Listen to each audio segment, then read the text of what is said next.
Hablábamos de la unidad del Nuevo Testamento. Y cuando hablamos de la unidad del Nuevo Testamento, tenemos que buscar una forma plausible de nosotros encontrar esa unidad. Una teología del Nuevo Testamento necesariamente debe describir el mundo real en que vivían los primeros cristianos. Debe ser algo más que el arreglo del material del Nuevo Testamento bajo varios encabezados doctrinales o temas doctrinales. Debe permitir que cada uno de los 27 libros que forman el Nuevo Testamento hablen teológicamente dentro de las situaciones específicas de su composición. Una teología del Nuevo Testamento debe prever una ventana al mundo en el que vivían los primeros cristianos. Tal ejercicio es importante no debido a que evitaría que las convicciones teológicas de nosotros como intérpretes cristianos incapaciten nuestra agudeza mental histórica, sino porque le muestra al lector cristiano una verdad teológica importante. ¿Cuál es? Dios se reveló a sí mismo en los asuntos cotidianos de su pueblo. Su palabra no solo se hizo carne y habitó entre nosotros en su Hijo Jesucristo, sino también en el discurso divino que la mayoría de los creyentes a través de muchos siglos han identificado como las escrituras del Nuevo Testamento. Debido a que las escrituras son la palabra de Dios, sin embargo, no basta con una descripción de la ideología o la doctrina que contiene el Nuevo Testamento, hablar solo del mensaje teológico discreto de cada escritor o grupo de escritores. Es necesario también identificar, aunque sea brevemente, cómo estos escritores componen una unidad teológica. ¿En dónde convergen las escrituras del Nuevo Testamento? ¿Qué asuntos surge como la más importante partiendo desde una lectura de ellos en conjunto como una sola unidad? En la interpretación de los escritos del Nuevo Testamento que se propone aquí, hay 7 asuntos por lo menos que ocupan un lugar importante en torno a los cuales podemos decir que podemos encontrar la unidad del Nuevo Testamento. Cuando hablamos del Nuevo Testamento, cuando hablamos de teología del Nuevo Testamento, estamos diciendo que procura unificar las doctrinas, los contenidos del Nuevo Testamento y también procura establecer los vínculos pertinentes del Nuevo Testamento con el Antiguo Testamento. Y cuando hablamos de la teología del Nuevo Testamento, ya hemos mencionado que estos tienen como requerimiento importante poder revelar el mundo de los escritores del Nuevo Testamento en su contexto histórico, en su contexto geográfico pertinente. De lo contrario, nosotros haríamos una mala obra como teólogos o como exégeta de lo que es el Nuevo Testamento. El Nuevo Testamento, en conclusión, se puede unificar en torno a 7 grandes temas. Y en estos grandes temas hay una coerción, hay una unidad del Nuevo Testamento y por lo tanto podemos decir que realmente existe una teología del Nuevo Testamento. Algunos teólogos habían propuesto anteriormente que debido a la gran diversidad de temas que tenía el Nuevo Testamento y diversidad de asuntos que aparentemente también eran contradictorios, amén, no se podía hablar de lo propiamente dicha de una teología del Nuevo Testamento, cuando esto, por supuesto, es incierto, porque en torno al Nuevo Testamento, los 27 libros que lo constituyen, existe una unidad coherente que en teología podemos mencionar. ¿Cuáles son los 7 grandes temas que unifican la teología del Nuevo Testamento? 1, el Señor Jesucristo. 2, el reino de Dios. 4, el evangelio del reino. Perdón, 3, el evangelio del reino. 4, el Espíritu Santo. 5, la iglesia. 6, la escatología. Y 7, el cielo, el estado eterno. En torno a estos 7 grandes temas existe y se puede construir apropiadamente lo que es la teología del Nuevo Testamento.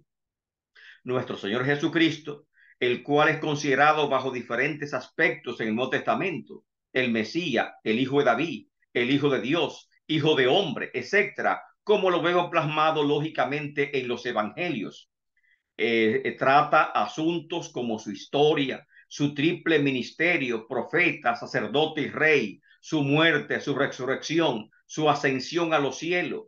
Y por lo tanto, la doctrina sobre nuestro Señor Jesucristo se desarrolla y se encuentra sus bases en los 27 libros del Nuevo Testamento, unificándose todos los escritos del Nuevo Testamento.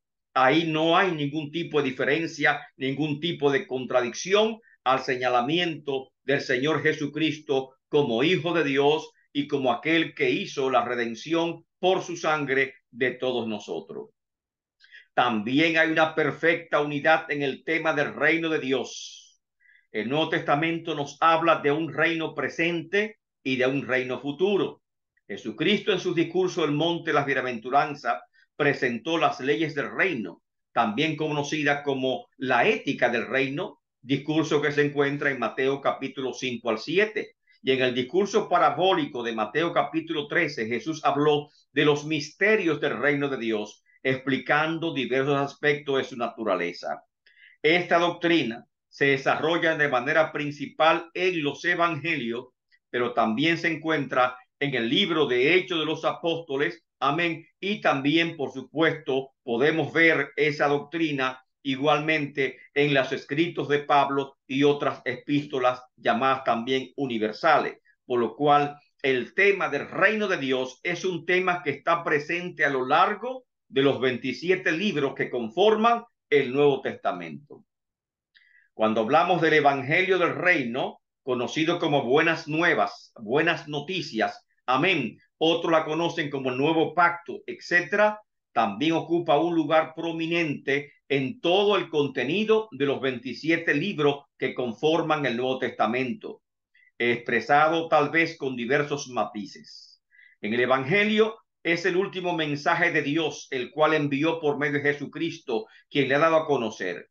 Es la respuesta divina a la problemática del pecado. El Evangelio nos habla de redención del hombre y establece un camino al Padre por medio de nuestro Señor Jesucristo. Creer en el Evangelio, aceptar el Evangelio, es aceptar a Cristo, es aceptar a Dios. El cuarto tema que unifica la teología del Nuevo Testamento es el tema del Espíritu Santo.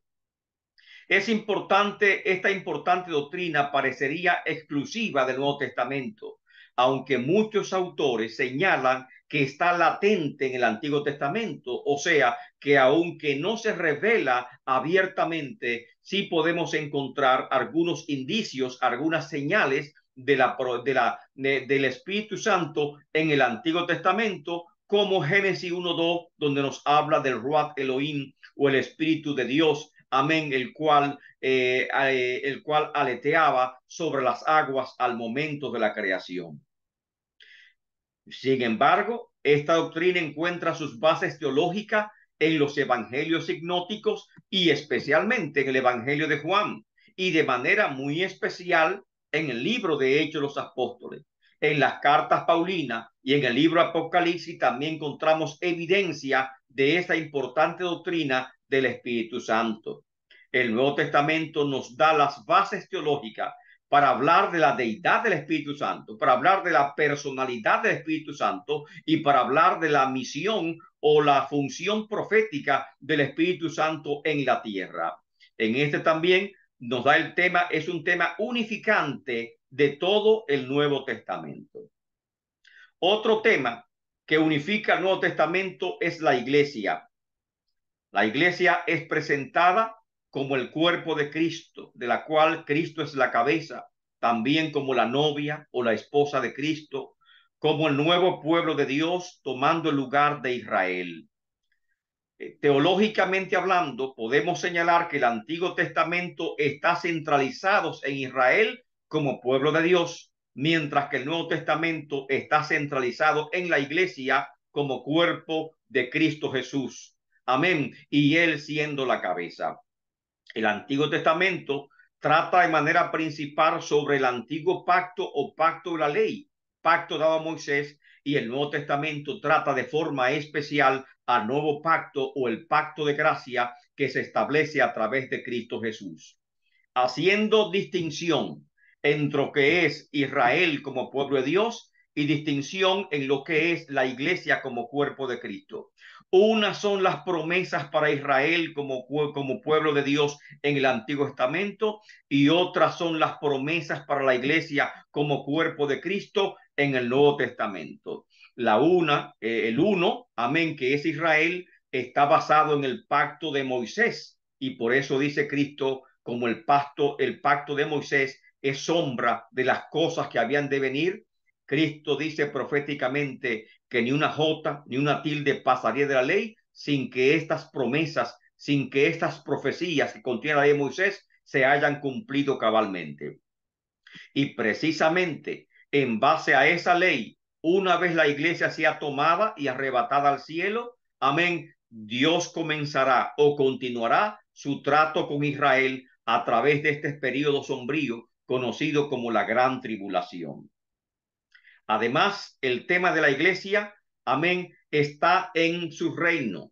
El tema de la iglesia tiene sus bases teológicas en los evangelios sinópticos, en el evangelio de Juan, en Hechos de los Apóstoles, en las epístolas paulinas, en las epístolas generales y por supuesto también tiene sus bases en el libro de Apocalipsis. Por lo cual el tema de la iglesia o la eclesiología del Nuevo Testamento, amén, es un tema unificante teológicamente de todo el Nuevo Testamento en el cual no hay sombra de contradicción de manera alguna. El sexto tema, amén, que unifica el Nuevo Testamento es la escatología.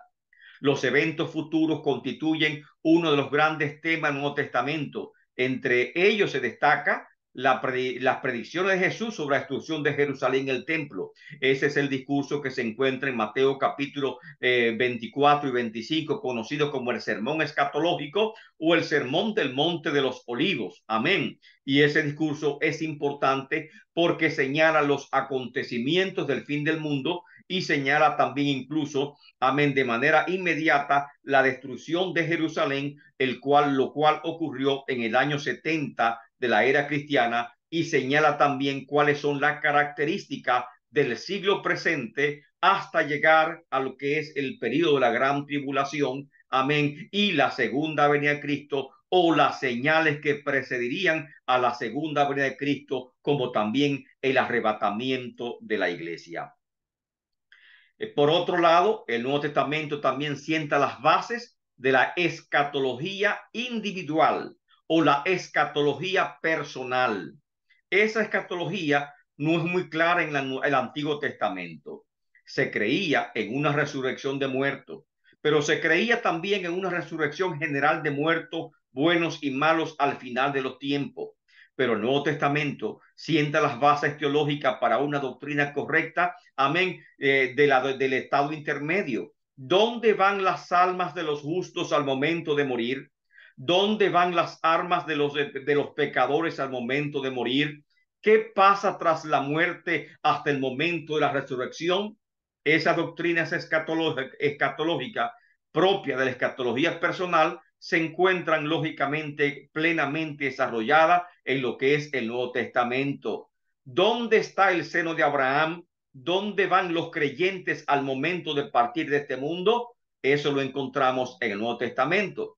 Pero además el Nuevo Testamento es abundante en lo que es la escatología general, la cual trata de los eventos futuros, como el mensaje, amén, escatológico de Cristo en Mateo 24 y 25, que nos habla de la gran tribulación, que nos habla de la abominación desoladora, pero como son también las cartas escatológicas de Pablo, amén, que nos habla, amén, del advenimiento del anticristo, que nos hablan de la manifestación del hombre de pecado.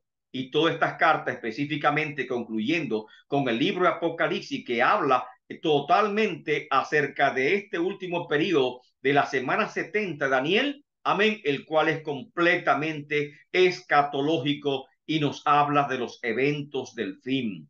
Así que el Nuevo Testamento, aún incluyendo las epístolas de Pedro, que nos habla del final cuando la tierra misma será consumida por el fuego, hay una unidad asombrosa en cuanto a la escatología personal y la escatología general que trata el Nuevo Testamento y no hay tampoco en ello ninguna sombra de duda, ninguna sombra de confusión o ninguna sombra de contradicción al respecto, sino que es un tema, amén, que también o por igual es unificante de lo que es la teología del Nuevo Testamento. Otro tema significante teológicamente hablando que unifica al Nuevo Testamento es la doctrina sobre el estado eterno. Amén. Esta doctrina se ve plasmada en el libro de Apocalipsis, pero también está presente en los 27 libros del Nuevo Testamento, comenzando con los evangelios, con la predicación de Jesucristo y terminando con Apocalipsis 22, 21 y 22, que habla de nuevos cielos y nueva tierra donde mora la justicia de Dios. El cielo es presentado como la esperanza en los evangelios, una aspiración, y en las cartas de Pablo y las epístolas generales el cielo es presentado como una posibilidad por la cual luchamos sin pretender haberlo alcanzado, como dijo el apóstol Pablo. Y en Apocalipsis el cielo es presentado como una promesa de Dios a los vencedores de las 7 iglesias. Consideremos, por lo tanto, de esos tópicos vamos a detallar, amén, de estos 7 grandes tópicos que son el Señor Jesucristo, el reino de Dios, el evangelio eterno o el evangelio del reino, el Espíritu Santo, la iglesia, la escatología y el estado eterno o los cielos. Veamos más detalles a continuación, los cuales son relevantes, son importantes. No sé si alguno de los presentes que pudiera tener el honor de ayudarnos con la exposición y leernos un poco en este tema que estamos presentando. Amén. ¿Alguien se anima? Yo, maestro. Perfecto. Prosiga. Paradójicamente, los escritos del Nuevo Testamento afirman que precisamente en la crucifixión de Jesús, Dios ha provisto el remedio para el dilema universal del pecado. En la muerte de Jesús, Dios ha dado el remedio para ¿Puede poner su restaurar. cámara? ¿No? ¿Puede poner su cámara para que lo vean a usted también? Un momento. Si no me da acceso. No le da acceso. Perfecto. Entonces No. continúe, por favor. ¿Sigo? Siga, por favor. Dios ha dado el remedio para restaurar a sus criaturas humanas rebeldes a una relación consigo mismo y para sellar la suerte de las fuerzas cósmicas malévolas debido a frustrar sus propósitos de su gracia y de su amor. 1. La muerte de Jesús al expiar el pecado humano. Todos los 4 evangelios de varias maneras describen la muerte de Jesús como un sacrificio expiatorio por el pecado, donde quiera que el pecado ocurra e independientemente de lo serio que sea. En Mateo, en Marcos, Jesús asume el papel de siervo, sufriente de Isaías y muere en rescate por muchos. Mateo 20:28, Mateo 10:45. Su sangre es derramada por muchos. Marcos 14:24 y Mateo nos dice explícitamente que esto es por el perdón de los pecados en Mateo 26:28. No lea los textos bíblicos, simplemente las Gracias. palabras. Gracias a usted. Ok, en estos 2 evangelios, el velo interior del templo que separa el lugar santo, el lugar santísimo, se rasga de arriba a abajo en la muerte de Jesús, indicando que Dios ha aceptado la muerte de Jesús como el sacrificio expiatorio que termina en todos los sacrificios expiatorios. Lucas es menos explícito, pero también dice que la muerte de Jesús fue por sus discípulos y que Jesús compró a la iglesia con su propia sangre. Lucas implica que la muerte de Jesús ha abierto el camino para el perdón. incluso para los que intervinieron más estrechamente en su sacrificio. Jesús dijo desde la cruz, perdónalos porque no saben lo que hacen. En los evangelios también indican claramente que los efectos expiatorios de la muerte de Jesús está disponible para todos, sea judíos, gentiles, incluso para los que pusieron a Jesús en la cruz. Aunque es un énfasis principal en Juan, Jesús con todo describe su muerte como por la vida del mundo. Él da su vida por las ovejas y por sus amigos. Juan dice esto especialmente en forma clara en su comentario interpretativo de la afirmación de Caifás, que la muerte de Jesús conviene puesto que incluye solo una persona y libera a la nación. Pero esto no lo dijo por su propia cuenta, sino que como era el sumo sacerdote ese año, profetizó que Jesús moriría por la nación judía, y no solo por esa nación, sino también por los hijos de Dios que estaban dispersos para congregarlos y unificarlos. Precisamente por eso Pilato dijo, es mejor que un hombre muera por la nación y no que todo el pueblo se pierda. Y aquí vemos el gran sacrificio que Dios hace por la humanidad, dando su vida para rescatar a los seres humanos. Y Pablo también afirma esta comprensión de la muerte de Jesús. Dios no nos destinó a sufrir el castigo, les dice a los tesalonicenses, sino a recibir la salvación por medio de nuestro Señor Jesucristo. Él murió por nosotros. Jesús ha dado su cuerpo, su sangre, por ustedes, le dice a los corintios, citando la tradición que él recibió, conteniendo la propia interpretación de Jesús en su muerte.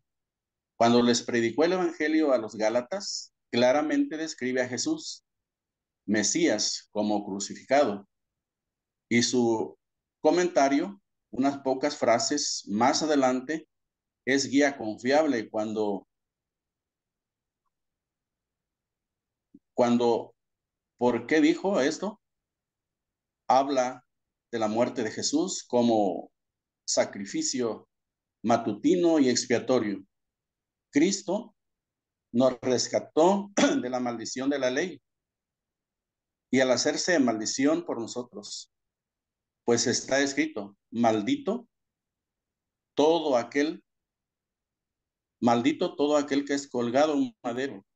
Jesús absorbió la maldición que Dios justamente impuso a los que sean judíos o gentiles, no hace lo que exige. Él se hizo maldición por nosotros, es decir, en lugar nuestro. Pablo dice que esta comprensión de la muerte de Jesús, incluso más explícitamente en 2 de Corintios y Romanos. En 2 de Corintios dice que al que no cometió pecado alguno por nosotros, Dios lo trató como pecador para que en él recibiéramos la justicia de Dios. No hay diferencia entre judío y gentil, dice Romanos, puesto que todos pecaron y están privados de la gloria de Dios y que todos, por su gracia, son justificados gratuitamente por el sacrificio expiatorio de la muerte de Jesús. Alabado sea Dios porque vemos que a pesar de que él no tenía pecado, Dios lo hace pecado, entrega su vida para morir por la humanidad, para rescatarnos, para redimirnos. Y es así como otros escritores también del Nuevo Testamento expresan la misma idea de su muerte. Juan, por ejemplo, dice que Jesús es el sacrificio por el perdón de nuestros pecados. Y no solo por los nuestros, sino también por los de todo el mundo. Pedro dice que Cristo murió por los pecados una vez por todos, el justo por los injustos, a fin de llevarlos a ustedes a Dios. ¿De qué manera la muerte de Jesús es sustituido por el castigo de los pecadores y nos lleva a Dios? ¿Por qué fue necesaria?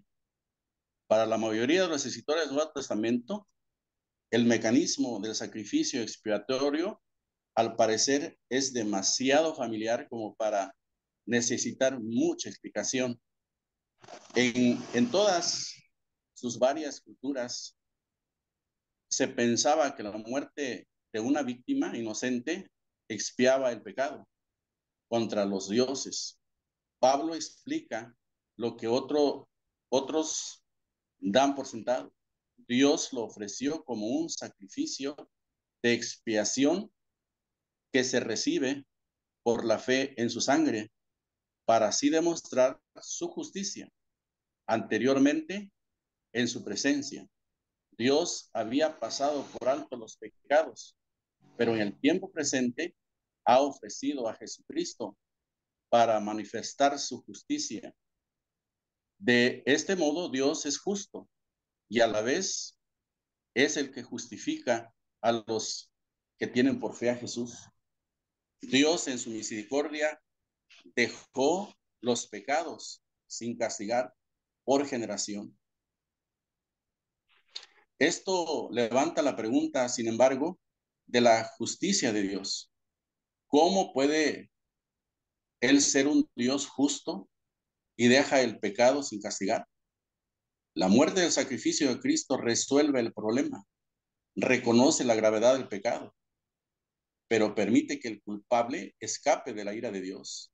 Tal vez Pablo quiere explicar el mecanismo de la expiación aquí, porque también quiere destacar una diferencia importante entre la manera en que la muerte de Cristo ha ofrecido la expiación y la manera en que se pensaba de modo común en el mundo grecorromano, que la muerte de un inocente daba expiación.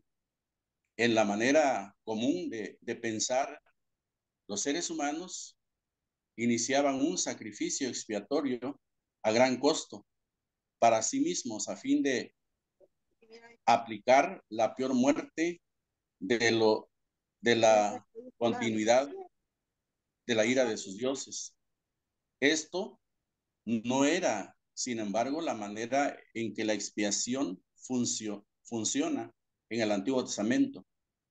Ahí Dios proveyó el sistema del sacrificio como dádiva para tratar con el pecado humano.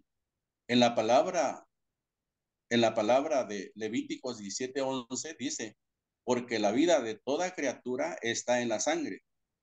Yo mismo se la he dado a ustedes sobre el altar para que hagan propiciación por ustedes mismos, ya que la propiciación se hace por medio de la sangre. Pablo también dice, el sacrificio, clímax de la expiación, viene por iniciativa de Dios y a gran costo para sí mismo, a persona cuyo pecado hace imposible todo intento de propiciar a Dios. Vemos que, pues, Jesucristo dio su sangre y dice San Pablo también que sin sangre no hay remisión de pecados. Entonces Dios nos justifica gratuitamente por su gracia cuando puso a Jesucristo como sacrificio de expiación. Él justifica al malo conforme a la gracia. Él demuestra su amor por nosotros, demuestra su gracia en que cuando todavía éramos pecadores, Cristo murió por nosotros. Juan el anciano describe la misma idea de de su propio vocabulario. En esto consiste el amor, en que nosotros hayamos amado a Dios, sino que Él nos amó y envió a su Hijo para que fuese ofrecido como sacrificio por el perdón de nuestros pecados. Qué maravilloso fue Dios que envió a su Hijo para que muriera por nosotros los seres humanos. El Nuevo Testamento, como el Antiguo Testamento, insisten en que la solución a la ira de Dios contra la rebelión humana no viene de los seres humanos, que son debido a sus corazones rebeldes, totalmente incapaces de proveerla, sino como una dádiva gratuita que viene de Dios. Los escritores del Nuevo Testamento también hacen énfasis en la naturaleza voluntaria de la participación de Cristo en esta dádiva gratuita de la expresión. No pintan la muerte de Cristo como un acto de Dios, Padre, contra el Hijo, por los seres humanos, pecadores, sino con la convivencia del Padre e Hijo en un rescate de amor y un costoso de criaturas rebeldes que no lo merecen. Sin embargo, Dios mostró su gran amor por los seres humanos, ofreció a su Hijo como sacrificio por el perdón de nuestros pecados. El Nuevo Testamento, como el Antiguo Testamento, insisten en la solución de la ira de Dios contra la rebelión humana. No viene de los seres humanos, que son, debido a su corazón, rebeldes. Los evangelios sinópticos describen la muerte de Jesús en la cruz por nosotros como la obediencia voluntaria del Hijo a la voluntad del Padre. El apóstol Juan indica claramente que Jesús no meramente se sometió pasivamente a la voluntad del Padre de que debía ir a la cruz, sino que activamente deseó cumplir su misión de dar gloria a su Padre y traer a los que creen en Él a la unidad que tiene con su Padre. Misión que incluía el ser levantado de la cruz. Por eso él dijo en las palabras de Jesús: si yo fuera levantado de la tierra, a todos traeré a mí mismo. De modo similar, el autor de Hebreos recalca la naturaleza voluntaria de la muerte sacrificial de Jesús. Se imagina a Jesús diciéndole: Padre, en su encarnación, aquí me tienes, he venido, oh Dios, a hacer tu voluntad. En suma, Dios mismo ha resuelto el problema de la rebelión humana contra el Creador al transformar el peor acto de rebelión contra Él, la crucifixión del Hijo, que es eternamente uno con Él, en el medio de la redención humana. El Hijo de Dios no fue un participante pasivo e involuntario en ese plan, sino que lo obedeció voluntariamente. Por eso, por esa. Amén. Bendiciones, varón. Santo el nombre del Señor. Muy bella esta exposición que el hermano ha realizado. Amén, que estamos hablando de cuáles son los grandes temas unificadores de lo que es la teología del Nuevo Testamento.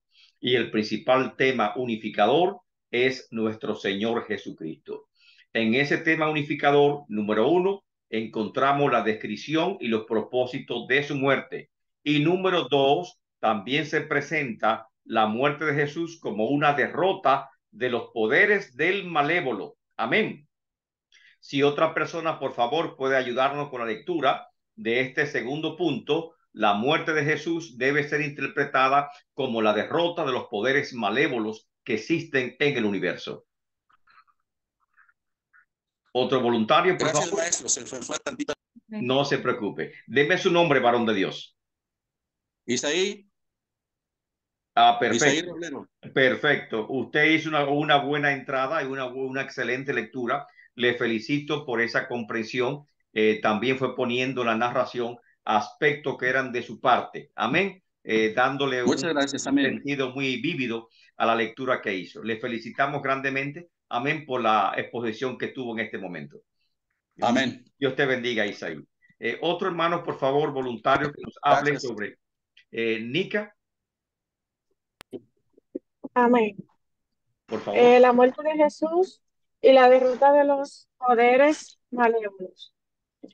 La muerte de Cristo no solo ha provisto el remedio para la rebelión humana, sin embargo, es también el paso esencial en la derrota de los poderes cósmicos malevolentes. Pablo dice esto más explícitamente en Colosenses 2:15, en donde trata de... Nicawis, ¿puedes poner tu cámara? Ajá. ¿Es posible? Lo único que ahora mismo Amén, estoy no se camino a la preocupe. casa y tengo un No vehículo. se preocupe, siga Se adelante. va a ver un poco oscuro. Siga adelante, no se preocupe. Pablo dice esto más explícitamente Colosenses 2:15, en donde trata de asegurarle a sus lectores que no tienen nada que temer de tales poderes. Desarmó los poderes y la potestad y por medio de Cristo los humilló en público al exhibirlo en su desfile triunfal. Juan también liga la crucifixión de Jesús estrechamente a la derrota del príncipe de este mundo. Al concluir el ministerio público de Jesús, en el que sus señales y su enseñanza han demostrado su igualdad y unión con el Padre, justo antes de su sufrimiento y muerte, Jesús parece interpretar su pasión como el momento de la derrota de Satanás. El juicio de este mundo ha llegado ya y el príncipe de este mundo va a ser expulsado. Pero yo, cuando sea levantado de la tierra, atraeré a todos a mí mismo. En Juan 12, 31, 32. Juan pasa a comentar que Jesús con esto daba a Jesús a entender de qué manera él iba a morir. A pesar de la participación de Satanás para orquestar los detalles prácticos de la traición y crucifixión de Jesús, de acuerdo con este pasaje, el hecho de que Jesús sea levantado en la cruz es el medio por el cual Él volverá a la unidad imperturbable con el Padre y atraerá a todos los del mundo a ambos. Más adelante aprendemos que los que Él atrae a sí mismo participarán en la unión del Padre y el Hijo tiene.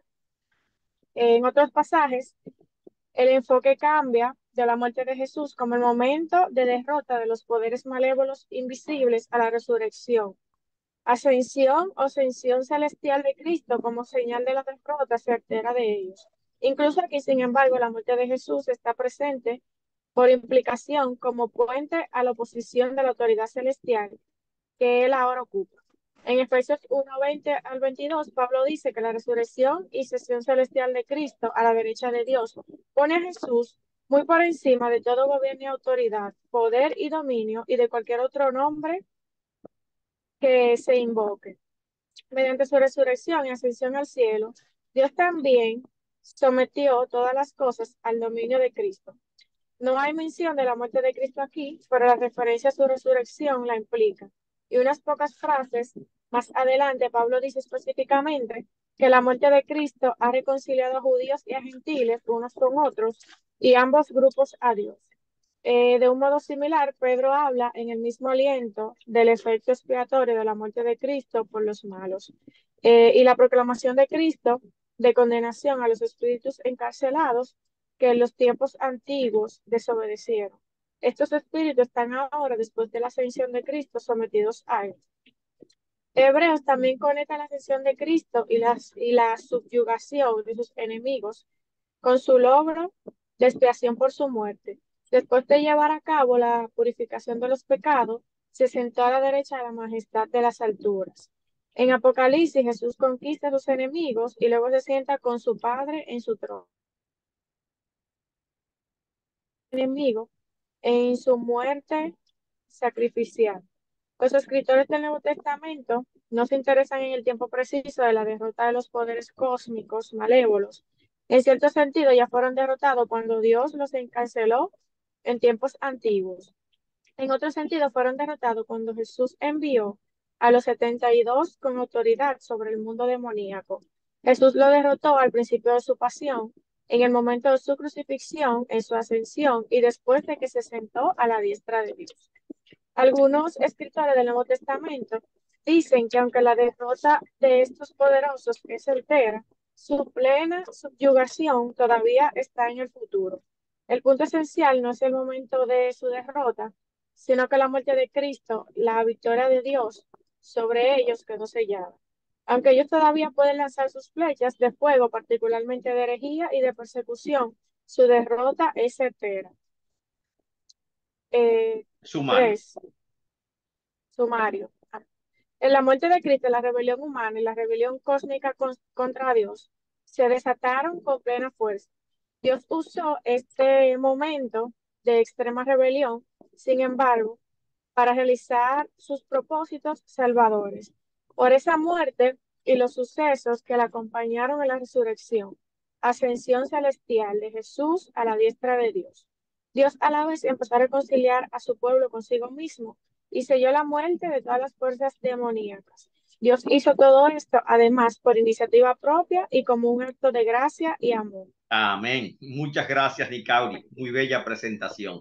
Amén, amén, amén. Te felicitamos por la presentación que has tenido. Amén. Recordamos los temas que estamos tratando. Estamos hablando de la teología del Nuevo Testamento. Amén. Y como hablamos de la teología del Nuevo Testamento, por supuesto, tenemos que presentar cuáles son los grandes enfoques teológicos del Nuevo Testamento que son unificantes a toda costa. Amén, de lo que es el Nuevo Testamento. El primer tema unificante es Jesucristo. Y sobre Jesucristo, número uno, se habla específicamente acerca de los efectos de la muerte de Cristo. Y número dos, se habla específicamente de que la muerte de Cristo significó la derrota sobre los poderes demoníacos que existen en este mundo. El segundo tema que nos enfoca y que unifica toda la teología del Nuevo Testamento es la fe. La fe como respuesta a la iniciativa de la gracia de Dios. En tal sentido, amén, me gustaría tener que otro de estudiante, amén, nos ayude con la lectura. La primera persona que levantó la mano, debe un momentico, me parece, ¿quién levantó la mano? Primeramente, Darwin. O Amén, si shalom. no, Darwin Chalón. Eh, sí. La Amén. aplicación, la fe como respuesta a la iniciativa de la gracia de Dios. La aplicación de la obra restauradora y reconciliadora de Dios a su pueblo empieza desde la perspectiva de ellos cuando responden por fe a la iniciativa de la gracia en Cristo. La fe es la cualidad que define la existencia cristiana, presente no solo en el principio de la reconciliación del individuo con Dios, sino en toda la vida de ese individuo. Contempla las realidades visibles y superficiales de la vida en este siglo en este siglo malo, perdón, de frente, que diga todas las verdades en cuanto al mundo mismo o al Dios que lo creó. La fe tiene tres cualidades primordiales en el Nuevo Testamento. Se centra en Dios, tiene carácter escatológico y va de mano a mano con la obediencia. Sabemos que nosotros hemos seguido a Jesucristo por medio de la fe. La fe en Dios. La fe cristiana en el Nuevo Testamento característicamente tiene un enfoque teológico. Es confiar específicamente en la obra sanadora, justificadora y salvadora de Dios por su Hijo Jesucristo antes que confiar en la propia fuerza de uno o en la estructura del mundo presente. Dios declaró junto a Abraham, no porque Abraham haya realizado obras en las cuales pudiera jactarse, sino como una dádiva gratuita. Y a pesar de las imperfecciones del patriarca, Abraham recibió esta dádiva por fe. Aquí vemos que la gracia también estaba aún en el Antiguo Testamento antes de Jesucristo venir a morir por nosotros. En otra palabra, Abraham no confió en sus propias obras para la salvación, sino en Dios. Él sabía que era un Dios de gracia. Pablo insiste que Dios se vale de la debilidad para salvar a los que creen. Dios utiliza la proclamación, al parecer, necia de un Mesías crucificado para hacer esto y aquello a quienes Él llama para que sea su pueblo. De esta manera no son ni sabios, ni poderosos, ni de noble cuna. Más bien son necios, débiles, humildes y despreciados. En Jesucristo, sin embargo, Dios le da todo lo que necesita para ser su pueblo: justicia, santidad y redención. Dios obra de esta manera para que nadie pueda gloriarse en su presencia, y así la única gloria será solamente de nuestro Señor. La fe nace en medio de una debilidad que reconoce que la única esperanza es Dios. Esta misma cualidad aparece en el registro de los sinópticos del ministerio de Jesús. Jesús perdona los pecados de un paralítico de un paralítico después de ver la fe de los 4 hombres que abrieron el techo para poner delante de él a su amigo a pesar de la multitud. Esta fe no es meramente una creencia de que Jesús puede sanar al paralítico, sino un reconocimiento de que la única esperanza del hombre está en Jesús. De modo similar, la mujer con que sufría derramamiento de sangre no simplemente cree que Jesús puede sanarla, sino que después de 12 años de tan solo empeorar físicamente y empobrecerse económicamente bajo el cuidado de muchos médicos, Jesús es única esperanza. Hija, le dice Jesús, ten fe, tu No, fe, tu fe perdón, te te ha salva. salvado. Jesús le dice al dirigente de la sinagoga Jairo, cuya única esperanza para su hija muerta estaba donde, solamente en Jesús. Jesús le dice, no tenga miedo, cree nada más. El ciego Bartimeo está tan desesperado por llegar a Jesús que echa a un lado sus posesiones, reconociendo que Bartimeo no era que era un mendigo, sino que tenía muchas posesiones, pero él ignora los esfuerzos y a fin de llamar la atención de Jesús, y de nuevo Jesús responde, tu fe te ha Te ha salvado. salvado. En el Nuevo Testamento, la fe cristiana se enfoca en Dios porque los que creen reconocen que su única esperanza está en Él. En sí mismo y en su debilidad no tienen nada de lo cual jaltarse, ni esperanza alguna para sobrevivir. Deben acudir a Dios por su Hijo Jesucristo, buscando misericordia y ayuda. Estamos aquí por fe y seguimos por fe porque entendemos que nuestra debilidad no son suficientes para nosotros salvarnos, alcanzar una vida eterna. Amén, amén, amén. Muchas gracias, Balvin. Amén, por esta participación que has tenido. Amén. Otra persona levantó la mano que desea participar. Amén. Natalie Cuba, por favor, me va a hablar del carácter escatológico de esa fe que se predica y se anuncia en el Nuevo Testamento. Por favor, Natalie. Amén. Amén. Punto 2. El carácter escatológico de la fe. Los escritores del Nuevo Testamento característicamente también dan a la fe una cualidad escatológica. La fe de Abraham se extendió mucho más allá del tiempo del nacimiento de Isaac y de la duración de su propia vida a una era cuando Dios le haría padre de muchas naciones. Su fe se caracterizó por la esperanza, la certeza resuelta de que Dios, el Dios que resucita a los muertos, en el futuro haría lo que ha prometido. Para Pablo, la resurrección de Jesús es señal del principio de esta era final y quiere decir que el pueblo de Dios debe vivir a la luz de esta verdad. Dios los considera justos, tal como consideró justo a Abraham. Si tiene fe de que el Dios que resucitó a Jesús de los muertos también ha expiado sus transgresiones, entonces tenga por cierto que resucitará. Pablo realiza su propio ministerio con esta clase de fe. Les dice a los corintios que puede continuar predicando, a pesar de la adversidad que esto supone, porque tiene confianza de que aquel que resucitó al Señor Jesús, también a nosotros nos resucitará con él y nos llevará juntamente con los que han respondido a su mensaje a la presencia de Dios. Por todas partes en los evangelios sinópticos, Jesús pide esta clase de fe, la confianza de que en él Dios ha creído el día final presente. El tema es especialmente claro en Marcos, en donde en una declaración programática al principio de su evangelio, Jesús llama a todos, arrepiéntanse y crean las buenas nuevas, de que en las palabras y obras de Jesús se ha cumplido el tiempo y el reino de Dios está cerca.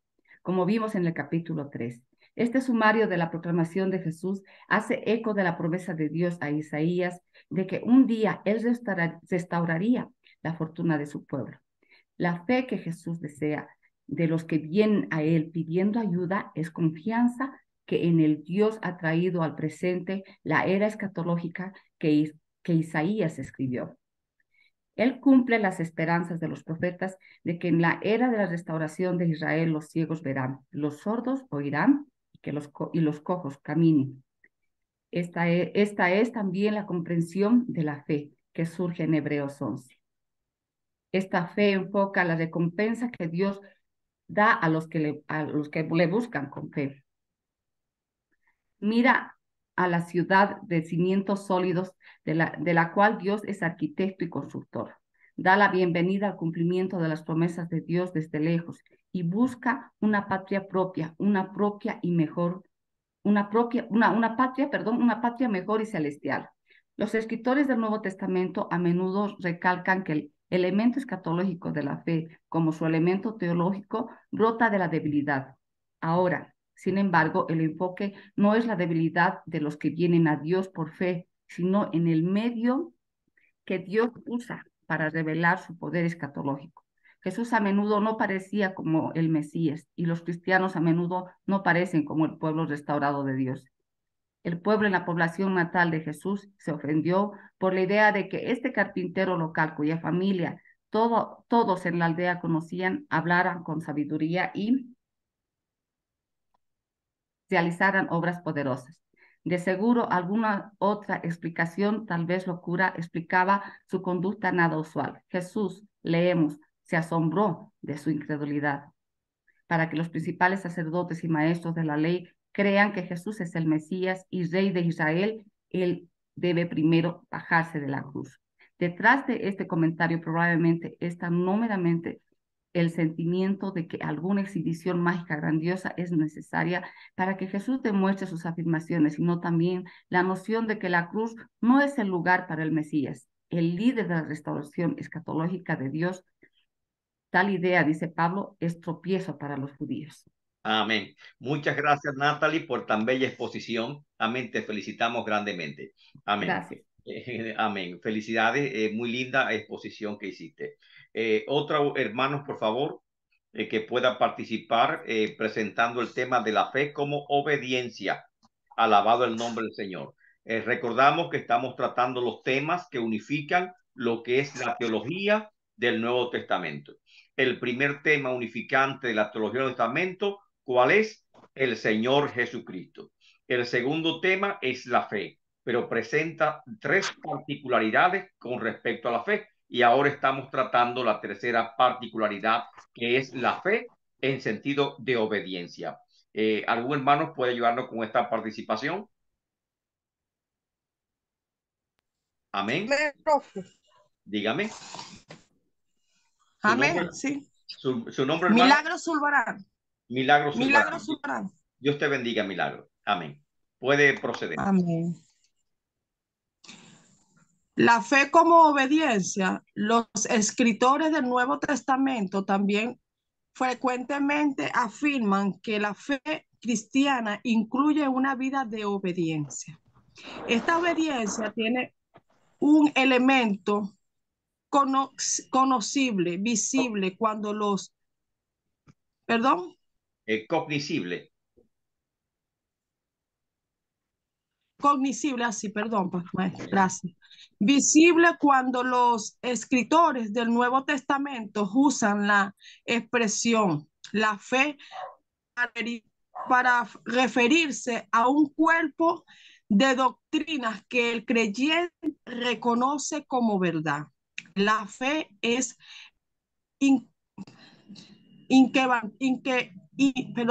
equivalente al conocimiento de la verdad. Todos los creyentes afirman en común, y es especialmente importante que las personas en cargo de autoridad en la iglesia se aferren a la fe con seriedad en ellos. Perdón, ya va, que no visualizo bien. Debe luchar por ella y debe nutrirse en su palabra. La fe es un depósito de verdad, depósito que los falsos maestros han abandonado y del cual se ha descarriado. La fe, por consiguiente, no es primordialmente un reconocimiento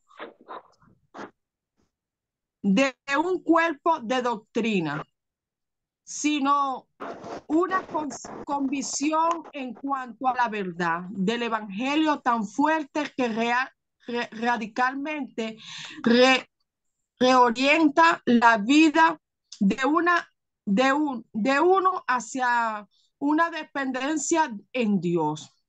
Incluso en las circunstancias más difíciles, esta dependencia conduce a seguir los mandamientos de Dios, incluso cuando desde la perspectiva no creyente esto no tiene sentido. Un apóstol dice, Pablo, vive por fe y no por vista. Fija sus ojos no en lo visible y temporal, sino en lo que al presente es invisible, pero es eterno. Gloria a Dios. Vivir por fe quiere decir renunciar a todo esfuerzo de lograr éxito mediante estrategias ingeniosas pero engañosas. Quiero decir, llegar a ser ejemplo de la tensión escatológica entre la cruz y la resurrección, entre la reconciliación que Dios ya ha logrado mediante la cruz de Cristo y la recepción en el día final,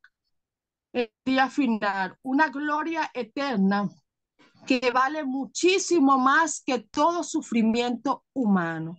Para un apóstol, esta vida de fe incluye soportar suficientes y adversidad como medio por los cuales Dios da vida escatológica a otros. Conlleva a estar atribulados en todo, pero no abatidos. Siempre llevamos a nuestro cuerpo la muerte de Jesús, para que también su vida se manifieste en nuestro cuerpo. Lo que es cierto de un apóstol en su llamamiento especial, también es cierto para el creyente en general. Pedro entiende la fe como una vida de obediencia a la verdad, que son visibles porque bien sea como en el ministerio terrenal de Jesús sucedieron en el pasado, o como en el triunfo de Jesús sobre los poderes demoníacos sucedieron en el mundo invisible, o como la salvación de sus lectores todavía no ha sucedido por completo. Una consagración a tales verdades en el punto divisivo que separa a los no creyentes de los creyentes, los que obedecen el evangelio de los que lo desobedecen, a diferencia de los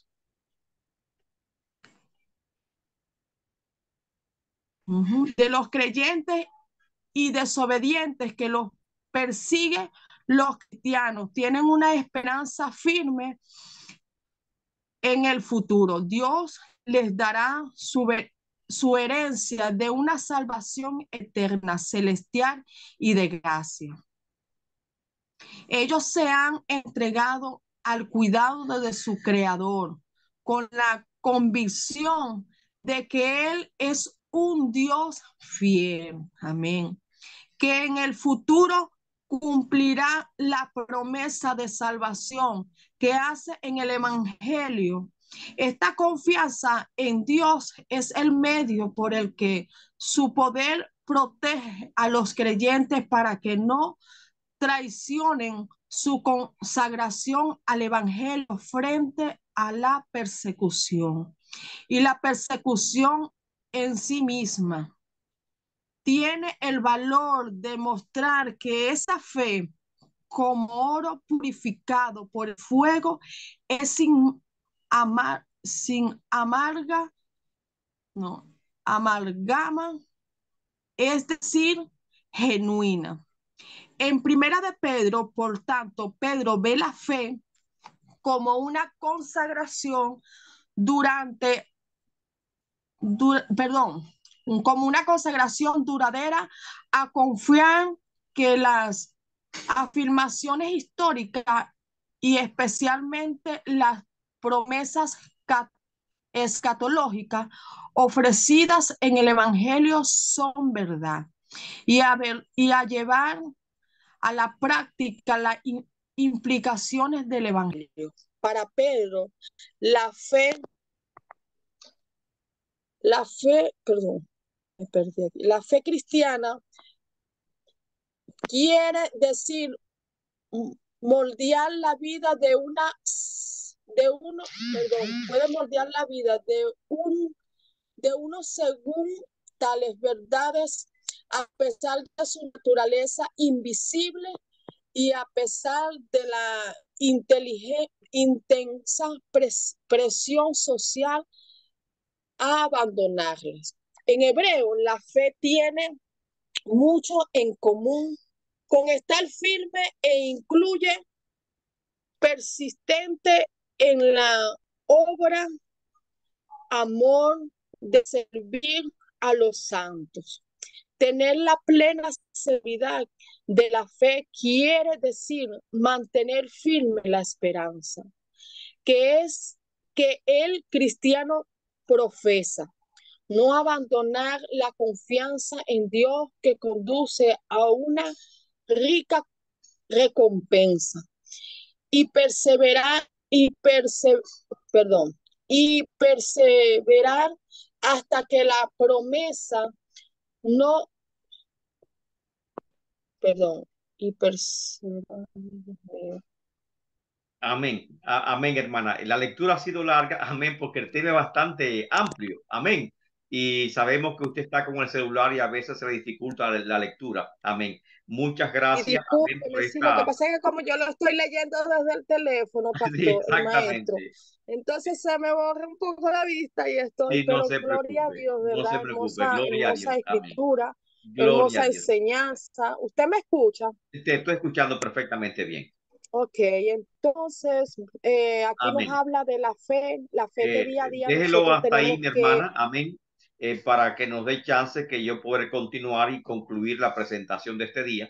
Amén. Los que no han participado, por favor, se vayan leyendo el material, vayan familiarizándose con el material, amén, que está publicado en el grupo, amén, de la universidad, para así, ¿verdad? Continuar ya el próximo miércoles con esta presentación, concluir lo que es esta primera unidad que estamos hablando actualmente de la teología del Nuevo Testamento y cuáles son los grandes temas unificantes del Nuevo Testamento. El primero de ellos, lo hemos visto ya, que es la doctrina del Señor Jesucristo, que es presentada magistralmente, y el segundo es la fe. Y cuando hablamos de fe, estamos hablando de un enfoque particular de la fe. Igualmente, cuando hablamos de redención, cuando hablamos de remisión por el pecado, como lo hemos leído, no estamos hablando del sentido normal o natural que se percibía, diríamos, en los escritos o en el mundo del Nuevo Testamento, que simplemente la muerte de un inocente limpiaba los pecados de todos o los pecados del oferente. Sin embargo, Dios estableció de manera particular cuáles eran las normas o los procedimientos para los sacrificios expiatorios desde el Antiguo Testamento, los cuales, por supuesto, eran sombras de las cosas que habían de venir y del sacrificio perfecto que hizo Cristo en la cruz del Calvario por nosotros. Amén. El sumario nos dice con respecto a este tema de la fe: las criaturas humanas de Dios se apropian por fe de la oferta de gracia de su creador de reconciliación por la muerte y resurrección de Jesús y se unen a él en su triunfo sobre todas las fuerzas cósmicas del mal. La fe conlleva una admisión cándida de debilidad, que la paz con Dios no viene mediante los propios esfuerzos de uno para propiciar su ira o para ganar algún pago o parte de él, sino al abrazar la iniciativa que Dios ha tomado en su Hijo Jesucristo para restaurar a sus criaturas humanas caídas a sí mismo. La fe también incluye un enfoque escatológico, mantener la mirada de uno firmemente en Jesús, que ha ido antes del creyente a la presencia celestial de Dios y está sentado a la diestra del Padre. El creyente es un peregrino hacia esta misma meta. Fielmente avanza hacia una existencia eterna en la presencia de Dios. La fe, por consiguiente, quiere decir confianza de que Dios y su promesa de vivir en su presencia eternamente por la muerte de Cristo y resurrección, aunque ahora son invisibles, son con todos reales. Estas predicciones además distan mucho de ser afirmaciones intelectuales. Son convicciones que suponen una reorientación radical de la vida de uno. El arrepentimiento y la fe en el Evangelio, como dice Jesús en Marcos 1:15, van por lo tanto de la mano. Vamos a seguir en la próxima lección con el tema, amén, con el tercer tema unificante de lo que es la doctrina del Nuevo Testamento, y es la doctrina del Espíritu, el Espíritu Santo como la presencia escatológica de Dios. Como decíamos anteriormente, la doctrina del Espíritu Santo, que algunos teólogos ven que esa doctrina también está contenida en el Antiguo Testamento. Amén. Pero dicen que eso solamente está contenida de manera latente, es decir, no está desarrollada en el Antiguo Testamento. Podemos deducir nosotros, a la luz del conocimiento que nos brinda el Nuevo Testamento, de que también está contenida en el Antiguo. Por ejemplo, cuando vemos el Espíritu de Jehová, Ruach Elohim, de Génesis 1:2, y cuando vemos expresiones, amén, plurales de Dios, o plural majestáutico de Dios, que dice Dios en Génesis 1:26, hagamos al hombre conforme a nuestra imagen y conforme a nuestra semejanza.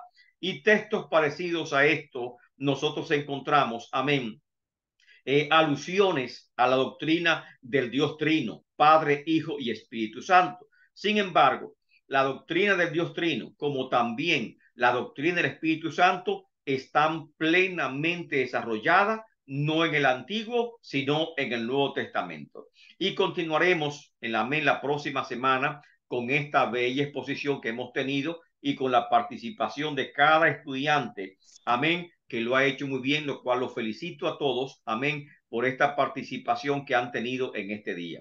Recordamos nuestra cita para el próximo miércoles a las 6 de la tarde, amén. Tienen el mismo enlace que le he compartido, este mismo enlace se mantiene igual, amén, para todo este curso de teología del Nuevo Testamento. Alabado el nombre del Señor. Por lo tanto, amén, espero verlo en nuestra próxima docencia.